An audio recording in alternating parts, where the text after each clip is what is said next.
उद्या माझ्याही कार्यालयामध्ये जर कोणी एखाद्या व्यक्तीने अशा पद्धतीने व्यवहार केला तर त्यालाही पकडण्याची मुभा मी दिलेली आहे.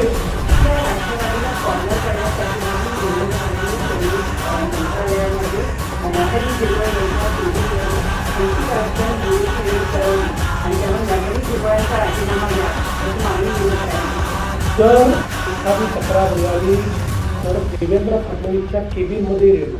त्याचा काही देवेंद्र फडणवीसशी संबंध नसतो, त्याचा काही नरवरी ब्युरोशी संबंध नसतो. आपल्याकडे मी अँटी करप्शन ब्युरोला स्पष्ट सूचना दिलेल्या आहेत की तुमच्याकडे ज्या वेळेस एखादी तक्रार येते, कुठल्या लेव्हलला तक्रार आहे हे बघू नका. त्यांना पूर्णपणे मी स्वातंत्र्य दिलं आहे की तुम्ही त्या ठिकाणी जाऊन कारवाई करा. त्यामुळे अशा पद्धतीनं जर कोणी मागणी करत असेल तर कारवाई होईलच. उद्या माझ्याही कार्यालयामध्ये जर कोणी एखाद्या